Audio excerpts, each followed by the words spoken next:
দেখছেন জেলার সারাদিন জহিতা রয়েছে আপনাদের সঙ্গে। মেয়েদের রাত দখলের প্রস্তুতি, আরজিকর কাণ্ডের প্রতিবাদে রাস্তায় মেয়েরা এবং ইতিমধ্যেই প্রস্তুতি কিন্তু তুঙ্গে। বিভিন্ন জায়গা থেকে, শুধুমাত্র শহর কলকাতা নয়, জেলার বিভিন্ন প্রান্ত থেকে উঠে আসছে একই ছবি। সব জায়গাতেই কিন্তু আয়োজন করা হয়েছে এই কর্মসূচির, অর্থাৎ রাত দখল করবে আজ মেয়েরা।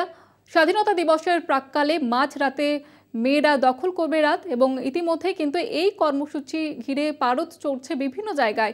শহর থেকে জেলা বিভিন্ন জায়গাতেই মেয়েরা ইতিমধ্যেই প্রস্তুতি সেরে ফেলেছে, এবং শহর কলকাতার বিভিন্ন জায়গাতেই এই ছবি আজকে ধরা পড়বে। বিভিন্ন কর্মসূচি নেওয়া হয়েছে এবং শুধুমাত্র কলকাতা নয়, জেলা থেকেও কিন্তু উঠে আসছে একই ছবি। বাঁকুড়াতেও একই ছবি লক্ষ্য করা যাচ্ছে। বাঁকুড়া থেকে সরাসরি রয়েছে আমাদের প্রতিনিধি স্বরূপ গঙ্গোপাধ্যায়। স্বরূপ, এই মুহূর্তে কি প্রস্তুতি চোখে পড়ছে? একেবারে দেখো, উই ওয়ান্ট জাস্টিস এই স্লোগান নিয়ে বাঁকুড়া শহরে মহিলারা কিন্তু ঝাঁপিয়ে পড়েছেন, এবং সেটাই দেখাবো মানুষের।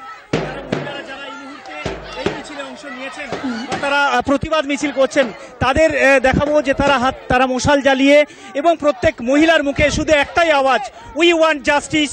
শাস্তি চাই, আরজিকরের ঘটনার শাস্তি চাই, এবং দোষীদের পূর্ণাঙ্গ তদন্ত করে দোষীদের চিহ্নিত করে দ্রুত শাস্তি দিতে হবে। আর আগামী দিনে এই ধরনের ঘটনা যাতে আর না ঘটে সেই দিকে দেখতে হবে। দেখতে পাচ্ছ প্রচুর সংখ্যক মহিলা, স্টুডেন্ট রয়েছে, বিভিন্ন হাউস ওয়াইফ রয়েছে, এবং প্রত্যেকের মুখেই শুধুমাত্র একটাই আওয়াজ, আমরা সেটাই দেখতে পাচ্ছি। আমি শুনবো এখানে তারা কি বলতে চাইছেন আজকের আন্দোলন। আজকে আপনারা আন্দোলনের মধ্যে কি বলতে চাইছেন? We need justice. অপরাধীদের খুব শাস্তি, জাস্টিস। কিছু আজকের আন্দোলনের মধ্যে দিয়ে জাস্টিস চাই, আমরা জাস্টিস চাই, শুধু উই ওয়ান্ট জাস্টিস এই স্লোগান নিয়ে মহিলার রাস্তায় নেমেছে, সেটা দেখতে পাওয়া যাচ্ছে। প্রচুর মহিলা বাঁকুড়া শহরের কিষাণ মান্ডি থেকে তারা আন্দোলন শুরু করেছেন, মহিলারা রাস্তায় নেমেছেন, বাঁকুড়া শহর ঘুরছে এই মুহূর্তে। সেটাই দেখাবো যে বাঁকুড়া শহরের বুকে তারা আওয়াজ তুলেছেন, উই ওয়ান্ট জাস্টিস। বিচার চাই, আরজিকরে যে ঘটনা ঘটেছে, নৃশংস যে ঘটনা ঘটেছে, সেই ঘটনার প্রতিবাদ জানিয়ে আন্দোলনে নেমেছেন। এবং আমি জানার চেষ্টা করব আজকের এই আন্দোলনের মাধ্যমে আপনারা কি বলতে চাইছেন। বলছি আমাদের নিরাপত্তা চাই, আমরা জাস্টিস চাই, আমরা নিরাপত্তা চাইছি, জাস্টিস চাইছি। আপনারা কি চাইছেন আজকের আন্দোলনের মধ্যে? আমরা একমাত্র চাই, শুধু বিচার চাই, বিচার চাই, অবশ্যই জাস্টিস, জাস্টিস চাই। উই ওয়ান্ট জাস্টিস, শুধু একটাই স্লোগান, উই ওয়ান্ট জাস্টিস, আমরা বিচার চাই। এই স্লোগান নিয়ে মূলত বাঁকুড়া শহরের বুকে মহিলারা ইতিমধ্যে নেমে পড়েছেন, এবং যে কর্মসূচি, সেই কর্মসূচি চলছে বাঁকুড়া শহরের রাজপথ। তারা রাজপথ জুড়ে তাদের একটাই আওয়াজ, we want justice, we want justice. এই আওয়াজ তুলে বাঁকুড়া শহরের বুকে, বাঁকুড়ার রাজপথে, বাঁকুড়ার কিষাণ মান্ডি থেকে শুরু করে এই মুহূর্তে বাঁকুড়া শহরের রাস্তায় সেই ছবিটা দেখাবো, যারা শুধুমাত্র মুখে একটা আওয়াজ দিচ্ছেন, উই ওয়ান্ট জাস্টিস। আমাদের আন্দোলন চলছে, এবং যে ঘটনা ঘটেছে আরজিকরের ঘটনা, সেই ঘটনার কিন্তু বিচার চাই। আপনারা কি বলবেন? জাস্টিস চাই, জাস্টিস। কি বলবেন আপনারা? জাস্টিস, জাস্টিস চাই, জাস্টিস চাই। বিভিন্ন সংগঠন, সাংস্কৃতিক সংগঠন এবং সমাজসেবী, স্টুডেন্ট, তারা প্রত্যেকেই কিন্তু ঝাঁপিয়ে পড়েছেন আজকের এই বাঁকুড়া শহরের রাজপথে, এবং তাদের মুখে একটাই আওয়াজ, উই ওয়ান্ট জাস্টিস। দেখতেই পাচ্ছ বাঁকুড়া শহরের রাস্তায় এই মুহূর্তে বাঁকুড়ার মাচানতলা থেকে যে রানীগঞ্জের মোড় যাওয়ার যে রাস্তা, সেই রাস্তা ধরে চলেছে এই মিছিল, এবং এই মিছিল পৌঁছবে রানীগঞ্জ মোড় পর্যন্ত। সেখানে গিয়েও তারা কিন্তু একই আওয়াজ তুলবেন, একইভাবে তারা প্রতিবাদ জানাবেন। দেখতেই পাচ্ছ যে এই মুহূর্তে যে তাদের প্রত্যেকের মুখে কিন্তু একটা আওয়াজ, আরজিকরের বিচার চাই, উই ওয়ান্ট জাস্টিস। এই যে ঘটনা ঘটেছে, নৃশংস ঘটনা, এই নৃশংস ঘটনার যে দোষীদের শাস্তি, উপযুক্ত শাস্তি, দৃষ্টান্তমূলক শাস্তি, যাতে এই ধরনের ঘটনা আর কখনো না ঘটে, বা এই ধরনের ঘটনার যারা অভিযুক্ত বা অভিযুক্ত রয়েছেন মহিলারা, সেই ছবি লক্ষ্য করা যাচ্ছে। আপাতত ধন্যবাদ জানাবো স্বরূপ তোমাকে।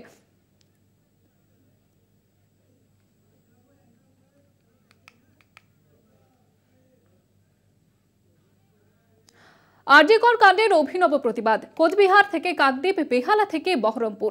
মেয়েরা রাত দখল করো কর্মসূচি ঘিরে চড়ছে পারদ। অরাজনৈতিক কর্মসূচিতেও রাজনীতির রং, রাজনীতির জায়গা নেই। স্বাধীনতা দিবসের মধ্যরাতে আরও এক স্বাধীনতা ছিনিয়ে আনার অঙ্গীকার নিয়ে পথে লক্ষ লক্ষ মহিলারা। মেয়েরা রাত দখল করো, দ্য নাইট ইজ আওয়ার্স। সময় রাত 11:55। এই আহ্বানেই বুধবার রাতে পথে মহিলারা। শুরুটা হয়েছিল কলকাতার 3টি জায়গা থেকে, কলেজ স্ট্রিট, একাডেমি চত্বর এবং যাদবপুর। কিন্তু আরজি কর হাসপাতালে চিকিৎসকের মৃত্যুর বিচার চেয়েছে গোটা রাজ্য। তাই লম্বা হয় তালিকা। উত্তর থেকে দক্ষিণবঙ্গ, যুক্ত হয় নতুন নতুন জায়গার নাম। আহ্বানটা ছিল খুবই সাধারণ, একান্তই মহিলাদের জন্য। এক অন্যরকম প্রতিবাদ মিছিলের সাক্ষী থাকতে চেয়েছিল গোটা রাজ্য, কিন্তু সেই আহ্বানেও লাগলো রাজনৈতিক রং। সত্যি লজ্জার অনুভূতি যে আজকে যেটা প্রশাসনিক দায়িত্ব ছিল সেই দায়িত্ব হাতে নেওয়ার জন্য আজকে সাধারণ মানুষকে এগিয়ে আসতে হচ্ছে। অথচ ভোট দিয়ে যখন সরকার নির্বাচন করা হয়, যে দায়িত্বগুলি প্রশাসন এবং সরকারের পালন করার কথা, সেগুলো কেন যে বারবার জনগণকে মনে করিয়ে দেওয়ার জন্য রাস্তায় নামতে হয় বা বিচার চাওয়ার জন্য রাস্তায় নামতে হয়, সেটার থেকে দুঃখজনক আর কিছুই নেই। রাম না বাম, কার মদতে মধ্যরাত দখলের পথে হাঁটা, তা নিয়ে বিস্তর জলঘোলা। তৃণমূলের অন্দরেই এই নিয়ে চর্চা তুঙ্গে। রাতের জমায়েতে যোগ দেবেন বলে জানিয়েছিলেন তৃণমূল সাংসদ সুখেন্দু শেখর রায়, যদিও পরে মত বদল। এদিকে রাত দখল কর্মসূচিকে রাম বামের পথনাটিকা বলে কটাক্ষ কুণাল ঘোষের। ওরা বানতলা, ধানতলা সহ অসংখ্য ঘটনার ধারক বাহক। এখন একটি বিচ্ছিন্ন কুৎসিত ঘটনা নিয়ে ঘোলা জলে মাছ ধরতে নেমেছে। এক্স স্যান্ডেলে পোস্ট তৃণমূল নেতার, পাশাপাশি এক্স স্যান্ডেলে দেবাংশুর পোস্ট সাধারণ মহিলাদের প্রতিবাদ অক্ষয় হোক। কিন্তু লাল হায়নারা হাইজ্যাক করার অপেক্ষায় আছে। যেটা কোনো সরকার বিরোধী আন্দোলন নয়, কোনো দলের বিরুদ্ধে আন্দোলন নয়, এটা শুধুমাত্র মেয়েদের নিজেদের অধিকার রিক্লেম করার একটা আন্দোলন। সেখানে দাঁড়িয়ে সিপিএম চেষ্টা করছে এই আন্দোলনটাকে হাইজ্যাক করার। তাদের নেতারা মাঝখানে ঢোকার চেষ্টা করছে, তারা যে পোস্টার কাটছে সেই পোস্টারের মধ্যে ডিওয়াইএফআই, এসএফআই এর স্ট্যাম্প লাগিয়ে কাটছে। ভারতের ইলেকশন কমিশনের রেজিস্টার 4,500 রাজনৈতিক দল আছে। 4,500 রাজনৈতিক দলের মধ্যে খালি একটা রাজনৈতিক দলের লোকেদেরই এইটাকে দেখে চটপটলি শুরু হয়ে গেছে। তারাই গালাগাল দিচ্ছে, তারাই অপমান করছে, তারাই এর মধ্যে অন্য উদ্দেশ্য করছে। এর থেকে আমরা কিন্তু বুঝতে পারছি যে এই ধর্ষণের ঘটনাকে আড়াল করার দায় কাদের। রাত দখল কর্মসূচি নিয়ে উদয়ন গুহর পোস্ট ঘিরেও বিতর্ক। দিনহাটার কেউ কেউ রাতের দখল নিতে চাইছেন, সমর্থন থাকলো, তবে স্বামীর অত্যাচার থেকে বাঁচতে রাতে ফোন করবেন না। সোশ্যাল মিডিয়ায় পোস্ট উত্তরবঙ্গ উন্নয়ন মন্ত্রীর। মানে নারী জাতিকে অপমান করাটা তৃণমূল কংগ্রেসের অভ্যাসে দাঁড়িয়েছে। মহিলাদেরকে সম্মান না করার সংস্কৃতিটা তৃণমূলের সংস্কৃতিতে দাঁড়িয়ে যাচ্ছে। উদয়ন গুহ তাই প্রমাণ করছেন। মহিলাদের পাশে দাঁড়িয়েও মুখ্যমন্ত্রী মমতা বন্দ্যোপাধ্যায়কে কটাক্ষ প্রদেশ কংগ্রেস সভাপতি অধীর চৌধুরীর। আমি আপনাকেও আহ্বান করব, আপনাকেও দাবি জানাবো যে আজকে বাংলার নারী আন্দোলনে আপনিও সামিল হন। তাতে লজ্জার কিছু নেই, সমর্থন করুন তাদেরকে। আপনি প্রমাণ করে দিন আপনি নিরপেক্ষ, আপনি প্রমাণ করে দিন আপনার কাছে নারীর ইজ্জত সব থেকে বড় কথা। পুলিশের অনুমতিতে বিশৃঙ্খলা নয়, শান্তিপূর্ণ জমায়েতের ডাক। যদিও রাতে জনবহুল এলাকায় মাইকের ব্যবহার আইন বিরুদ্ধ।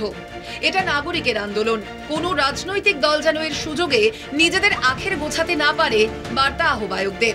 তাই এই কর্মসূচি একেবারেই মহিলাদের নিরাপত্তা নিশ্চিত করার অঙ্গীকার।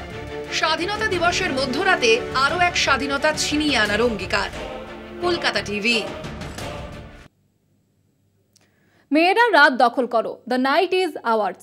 সময় রাত 11:55। এই আহ্বানে উত্তাল নেটপাড়া। সমাজ মাধ্যমে এই আহ্বান ছড়িয়ে পড়ার পর তা সীমাবদ্ধ থাকেনি শহর কলকাতায়, ছড়িয়ে পড়েছে গোটা রাজ্যে। আরজি কর হাসপাতালে চিকিৎসকের মৃত্যুর বিচার চায় গোটা রাজ্য। তাই আজ রাতে রাস্তায় নামতে চলেছেন মহিলারা। শুরুটা কলকাতার 3টি জায়গায় দিয়ে হলেও ধীরে ধীরে তালিকায় যোগ হয়েছে আরও অনেকগুলো জায়গা। তাই আজ রাতে এক অন্যরকম প্রতিবাদ মিছিলের সাক্ষী থাকতে চলেছে গোটা রাজ্য।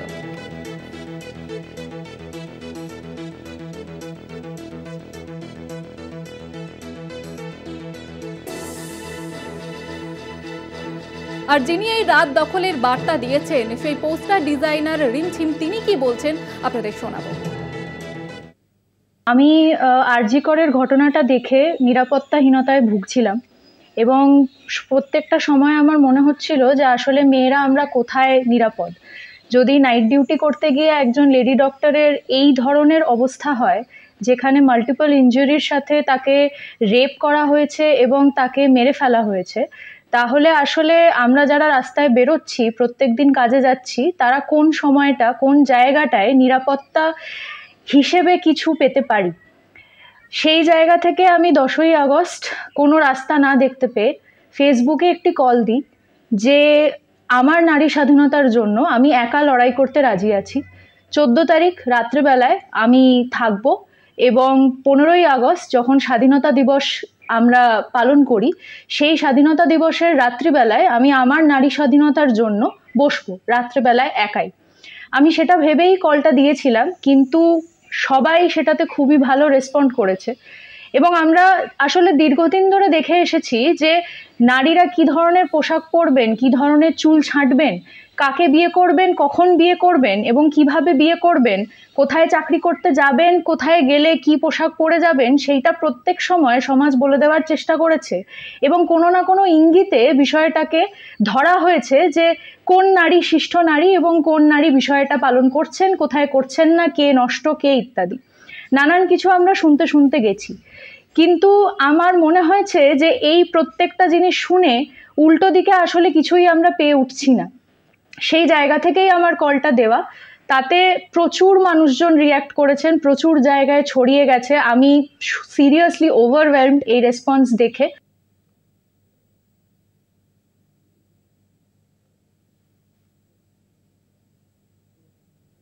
আরজি করে তরুণী চিকিৎসকের সঙ্গে যে নারকীয় ঘটনা ঘটেছে তা যেন আর কোনো মহিলার সঙ্গে না ঘটে। শাস্তি পাক দোষীরা। মেয়েদের রাত দখল কর্মসূচি প্রসঙ্গে বললেন এন্ডোক্রিনোলজি সোসাইটি অব ইন্ডিয়ার পশ্চিমবঙ্গ শাখার সভাপতি, বেলভিউ হাসপাতালের চিকিৎসক কৌশিক পণ্ডিত। এই কর্মসূচিতে যেন রাজনীতির রং না লাগানো হয় তারও আবেদন জানিয়েছেন কৌশিক পণ্ডিত। যাদবপুর এবং রুবি মোড়ের কর্মসূচিতে থাকছেন তিনি। ডাক্তারদের মধ্যে সীমাবদ্ধ আদৌ নয়, এর মধ্যে ডাক্তার বা অডাক্তার, চিকিৎসক বা অচিকিৎসক বলে নয়, সমাজের সর্বস্তরের মানুষ এর সঙ্গে লীন হওয়া উচিত।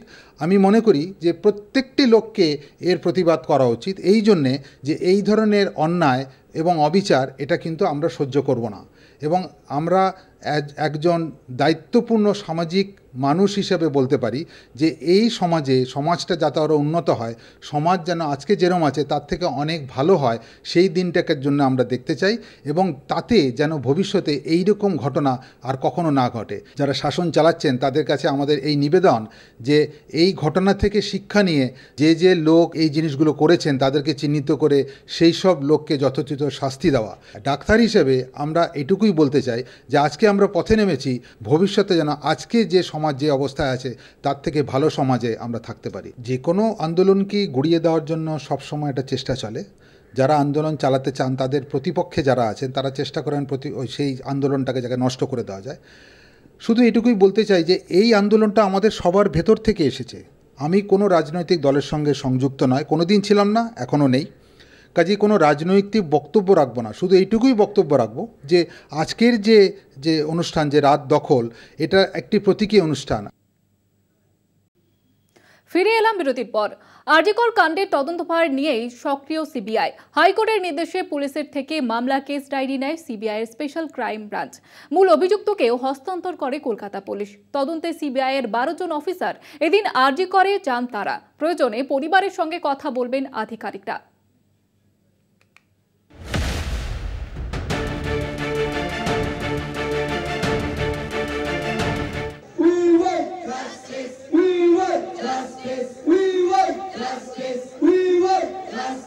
নাইট ডিউটি, 4 তলার সেমিনার হল, ঘুমন্ত অবস্থায় নৃশংস অত্যাচার, ধর্ষণ, খুন। আরজি করে অন ডিউটি মহিলা চিকিৎসককে ধর্ষণ করে খুনের ঘটনায় উত্তাল দেশ। সেই নৃশংস খুন ধর্ষণের তদন্তে এবার অ্যাকশন মোডে সিবিআই। তদন্ত ভার নিয়েই সিবিআই প্রথমেই এই দিকটা খতিয়ে দেখছে, কিভাবে পৌঁছে গেল এত সিকিউরিটি এরিয়ে 4 তলাতে। তার আগে কি অন্য কোথাও গিয়েছিল, নাকি এই যে সিভিক ভলেন্টিয়ার তার অবাধ যাতায়াতের কারণে আর তার যে এই পাওয়ার তার কারণের জন্যই তাকে অবাধে ছেড়ে দেওয়া হলো রাত্রিবেলায়। সেই কারণেই সে শটাং 4 তলায় চলে গেল, সেখান থেকে সেমিনার হল। নাকি কারোর নির্দেশে সঞ্জয় এই কাজ করলো, পুরো বিষয়টাই নজরে রাখছে সিবিআই। কলকাতা পুলিশের তদন্তে অসন্তুষ্ট আদালত মঙ্গলবার সিবিআই তদন্তের নির্দেশ দেয়। এজলাসেই কেস ডায়েরি সিবিআইয়ের হাতে তুলে দেন বিচারপতি। বুধবার সকাল 10টার মধ্যে যাবতীয় তথ্য প্রমাণ নমুনা সিবিআইকে জমা করার নির্দেশ দেওয়া হয়।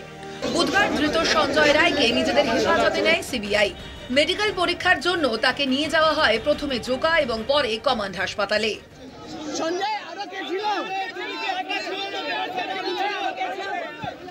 তদন্তভার হাতে নিয়েই উচ্চ পর্যায়ের বৈঠক করে সিবিআই এর স্পেশাল ক্রাইম ব্রাঞ্চ।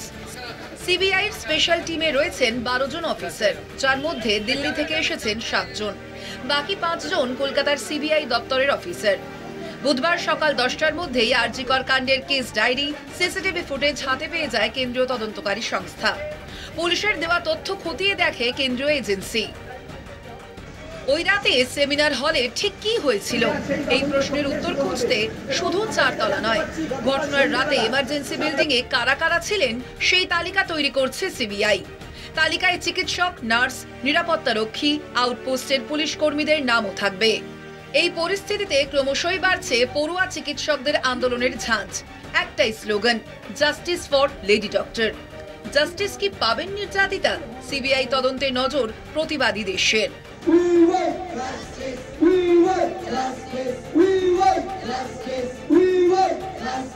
কার নির্দেশে, কার পাওয়ারেই সঞ্জয়ের এত দৌরাত্ম্য? এই পুরো বিষয়টা ইতিমধ্যেই খতিয়ে দেখতে শুরু করেছে সিবিআই আধিকারিকরা। তাহলে কি কারোর ব্যাক সাপোর্ট রয়েছে এই সঞ্জয়ের পিছনে? কে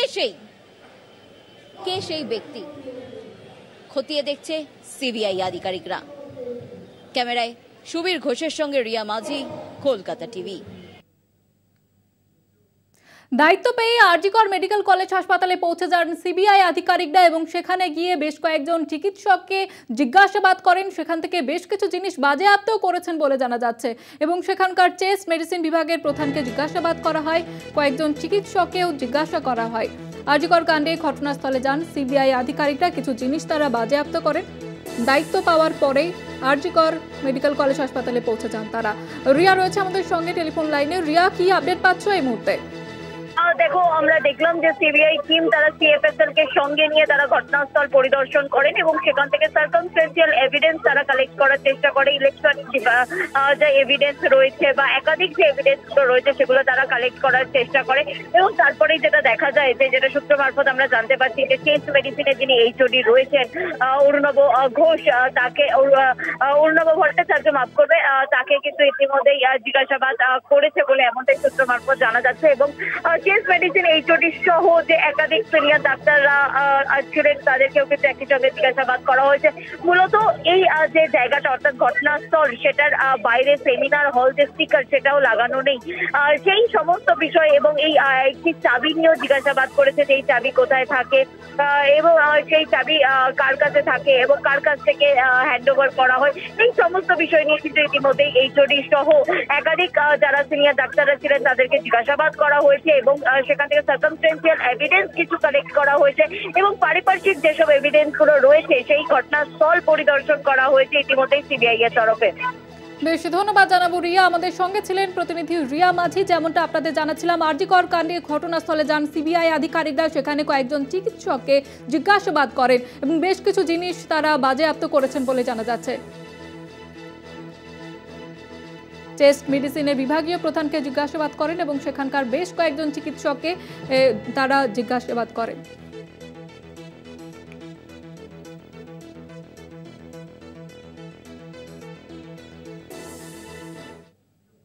মধ্যরাতে সূর্যোদয় আমরা দেখাবো। আপনার প্রতিবাদ, আপনার নাম, আপনার জেলার নাম লিখুন, প্রতিবাদের ভিডিও পাঠান 6292251147 এই নম্বরে এবং চোখ রাখুন কলকাতা টিভি এবং কলকাতা টিভি ডিজিটালে। মধ্যরাতে সূর্যোদয় আমরা দেখাবো, আপনার নাম এবং জেলার নাম লিখিয়ে পাঠান আমাদের নম্বরে এবং চোখ রাখুন কলকাতা টিভি এবং কলকাতা টিভি ডিজিটালে।